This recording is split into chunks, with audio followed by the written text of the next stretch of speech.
సామెతలు 15వ అధ్యాయము. మృదువైన మాట కోపమును చల్లార్చును, నొప్పించు మాట కోపమును రేపును. జ్ఞానుల నాలుక మనోహరమైన జ్ఞానాంశములు పలుకును, బుద్ధిహీనుల నోరు మూఢవాక్యములు కుమ్మరించును. యెహోవా కనులు ప్రతి స్థలము మీద నుండును, చెడ్డవారిని మంచివారిని అవి చూచుచుండును. సాత్వికమైన నాలుక జీవవృక్షము, దానిలో కుటిలత ఇండినేడలా ఆత్మకు భంగము కలుగును. మూఢుడు తన తండ్రి చేయి శిక్షను తిరస్కరించును, గద్దింపునకు లోబడువాడు బుద్ధిమంతుడగును. నీతిమంతుని ఇల్లు గొప్ప ధననిధి, భక్తిహీనునికి కలుగు వచ్చుబడి శ్రమకు కారణము. జ్ఞానుల పెదవులు తెలివిని వెదజల్లును, బుద్ధిహీనుల మనస్సు స్థిరమైనది కాదు. భక్తిహీనులు అర్పించు బలులు యెహోవాకు హేయములు, యథార్థవంతుల ప్రార్థన ఆయనకు ఆనందకరము. భక్తిహీనుల మార్గము యెహోవాకు హేయము, నీతిని అనుసరించు వానిని ఆయన ప్రేమించును. మార్గము విడిచిన వానికి కఠిన శిక్ష కలుగును, గద్దింపును ద్వేషించువారు మరణము నొందుదురు. పాతాళమును అగాధ కూపమును యెహోవాకు కనబడుచున్నవి, నరుల హృదయములు మరి తేటగా ఆయనకు కనబడును గదా. అపహాసకుడు తన్ను గద్దించు వారిని ప్రేమించడు, వాడు జ్ఞానుల ఎద్దుకు వెళ్ళడు. సంతోష హృదయము ముఖమునకు తేటనిచ్చును, మనోదుఃఖము వలన ఆత్మ నలిగిపోవును. బుద్ధిమంతుని మనస్సు జ్ఞానమును వెదకును, బుద్ధిహీనులు మూఢత్వము భుజించెదరు. బాధపడు వాని దినములన్నీ శ్రమకరములు, సంతోష హృదయునికి నిత్యము విందు కలుగును. నెమ్మది లేకుండా విస్తారమైన ధనముండుట కంటే యెహోవా యందలి భయభక్తులతో కూడా కొంచెము కలిగియుండుట మేలు. పగవాని ఇంట క్రొవ్విన ఎద్దు మాంసము తినుట కంటే ప్రేమగల చోట ఆకుకూరల భోజనము తినుట మేలు. కోపోద్రేకియగువాడు కలహము రేపును, దీర్ఘశాంతుడు వివాదము నణిచివేయును. సోమరి మార్గము ముళ్ళకంచే, యథార్థవంతుల త్రోవ రాజమార్గము. జ్ఞానము గల కుమారుడు తండ్రిని సంతోషపెట్టును, బుద్ధిహీనుడు తన తల్లిని తిరస్కరించును. బుద్ధి లేని వానికి మూఢత సంతోషకరము, వివేకము గలవాడు చక్కగా ప్రవర్తించును. ఆలోచన చెప్పువారు లేని చోట ఉద్దేశములు వ్యర్థమగును, ఆలోచన చెప్పువారు బహుమంది యున్న ఎడల ఉద్దేశములు దృఢపడును. సరిగా ప్రత్యుత్తరమిచ్చిన వానికి దాని వలన సంతోషము పుట్టును. సమయోచితమైన మాట ఎంత మనోహరము, క్రిందనున్న పాతాళమును తప్పించుకొనవల్లని బుద్ధిమంతుడు పరమునకు పోవు జీవమార్గమున నడుచుకును. గర్విష్ఠుల ఇల్లు యెహోవా పెరికివేయును, విధవరాలి పొలిమేరను ఆయన స్థాపించును. దురాలోచనలు యెహోవాకు హేయములు, దయగల మాటలు ఆయన దృష్టికి పవిత్రములు. లోభి తన ఇంటి వారిని బాధపెట్టును, లంచమును అసహించుకునివాడు బ్రతుకును. నీతిమంతుని మనస్సు యుక్తమైన ప్రత్యుత్తరమిచ్చుటకు ప్రయత్నించును, భక్తిహీనుల నోరు చెడ్డ మాటలు కుమ్మరించును. భక్తిహీనులకు యెహోవా దూరస్థుడు, నీతిమంతుల ప్రార్థన ఆయన అంగీకరించును. కన్నుల ప్రకాశము చూచుట హృదయమునకు సంతోషకరము, మంచి సమాచారము ఎముకలకు పుష్టి ఇచ్చును. జీవార్థమైన ఉపదేశమును అంగీకరించువానికి జ్ఞానుల సహవాసము లభించును. శిక్షనుంద నొల్లనివాడు తన ప్రాణమును తృణీకరించును, గద్దింపును వినువాడు వివేకియగును. యెహోవా యందు భయభక్తులు కలిగియుండుట జ్ఞానాభ్యాసమునకు సాధనము, ఘనతకు ముందు వినయముండును. 16వ అధ్యాయము.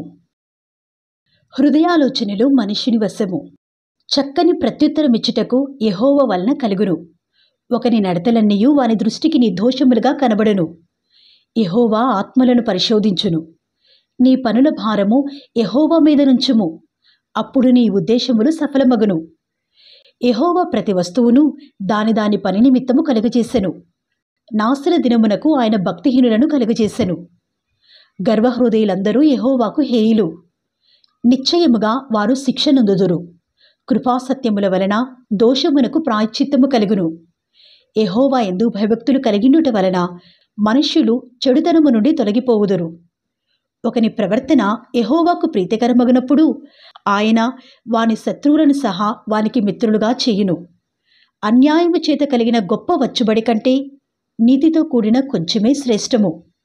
ఒకడు తాను చేయబోవునది హృదయంలో యోచించుకును, యెహోవా వాని నడతను స్థిరపరచును. దేవోక్తి పలుకుట రాజువశము, న్యాయము విధించుట యందు అతని మాట న్యాయము తప్పదు. న్యాయమైన త్రాసును తూనికరాళ్లును యెహోవా యొక్క ఏర్పాటులు, సంచిలోని గుండ్లన్నీయూ ఆయన నియమించెను. రాజులు దుష్టక్రియలు చేయుట హేయమైనది. నీతి వలన సింహాసనము స్థిరపరచబడెను. నీతిగల పెదవులు రాజులకు సంతోషకరములు.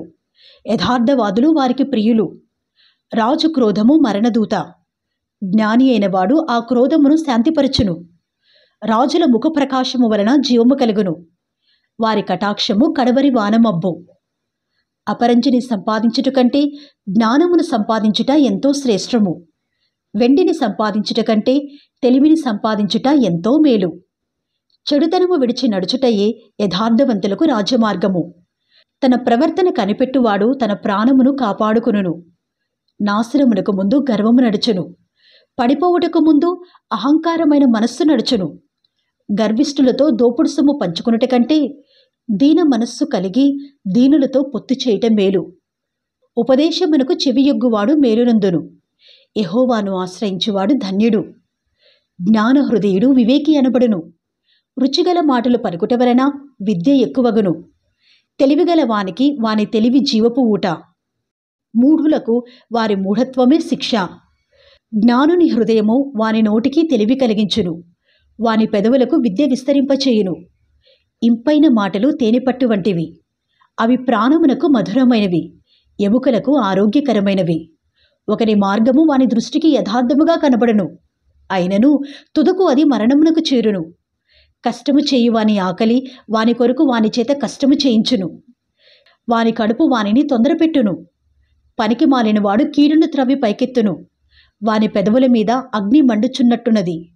మూర్ఖుడు కలహము పుట్టించును. కొండెగాడు మిత్రభేదము చేయును. బలాత్కారి తన పొరుగు వానిని లాలన చేయును. కాని మార్గంలో వాని నడిపించును. కృత్రిమములు కల్పింపవలనని కన్నులు మూసుకుని తన పెదవుల బిగబట్టువాడే కీడు పుట్టించువాడు. నెరసిన వెంట్రుకలు సొగసైన కిరీటము. అవి నీతి ప్రవర్తన గలవానికి కలిగియుండును. పరాక్రమశాలి కంటే దీర్ఘశాంతము గలవాడు శ్రేష్ఠుడు. పట్టణము పట్టుకుని వానికంటే తన మనస్సును స్వాధీనపరుచుకునివాడు శ్రేష్ఠుడు. చీట్లు ఒడిలో వేయబడును. వాటి వలని తీర్పు యెహోవా వశము. 17వ అధ్యాయము. రుచి అయిన భోజన పదార్థములున్నను కలహముతో కూడియుండిన ఇంటనుండుట కంటే నెమ్మది కలిగియుండి వట్టి రొట్టె ముక్క తినుట మేలు. బుద్ధిగల దాసుడు సిగ్గు తెచ్చి కుమారుని మీద ఏలుబడి చేయును. అన్నదమ్ములతో పాటు వాడు పిత్రార్జితము పంచుకొనును. వెండికి మూస తగినది, బంగారునకు కొలిమి తగినది. హృదయ పరిశోధకుడు యెహోవాయే. చెడు నడవడి గలవాడు దోషపు మాటలు వినును. నాలుక హానికరమైన మాటలు పలుకుచుండగా అబద్ధీకుడు చెవియొగ్గును. బీదలను వెక్కిరించువాడు వారి సృష్టికర్తను నిందించువాడు. ఆపదను చూచి సంతోషించువాడు నిర్దోషిగా ఎంచబడడు. కుమారుల కుమారులు వృద్ధులకు కిరీటము, తండ్రులే కుమారులకు అలంకారము. అహంకారముగా మాటలాడుట బుద్ధిలేని వానికి తగదు. అబద్ధమాడుట అధిపతికి బొత్తిగా తగదు.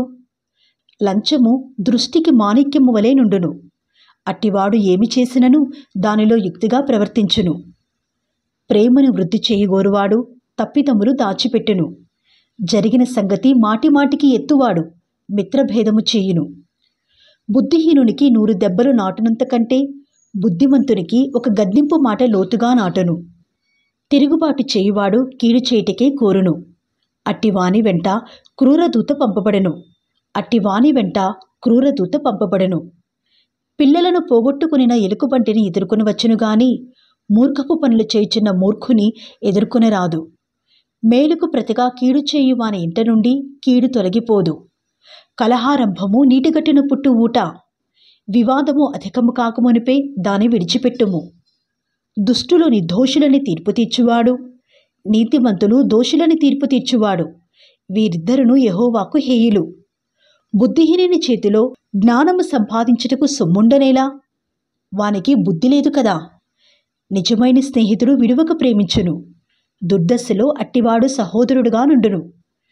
తన పొరుగువానికి జామీను ఉండి పూటపడువాడు తెలివి మాలినవాడు. కలహప్రియుడు దుర్మార్గప్రియుడు. తన వాకిండ్లు ఎత్తు చేయువాడు నాశనము వెతుకువాడు. కుటిలవర్తనుడు మేలు పొందడు. మూర్ఖముగా మాటలాడువాడు కీడులో పడును. బుద్ధిహీనుని కనినవానికి వ్యసనము కలుగును. తెలివిలేని వాని తండ్రికి సంతోషము లేదు. సంతోషము గల మనస్సు ఆరోగ్య కారణము. నలిగిన మనస్సు ఎముకలను ఎండిపోజేయును. న్యాయవిధులను చెరుపుటకై దుష్టుడు ఒడిలో నుండి లంచము పుచ్చుకొనును. జ్ఞానము వివేకము గల వాని ఎదుటనే ఉన్నది. బుద్ధిహీనుని కన్నులు భూదిగంతములలో ఉండును. బుద్ధిహీనుడగు కుమారుడు తన తండ్రికి దుఃఖము తెచ్చును. తన్ను కనిన దానికి అట్టివాడు బాధ కలుగజేయును. నీతిమంతులను దండించుట న్యాయము కాదు. అది వారి యథార్థతను బట్టి మంచివారిని హతము చేయుటే.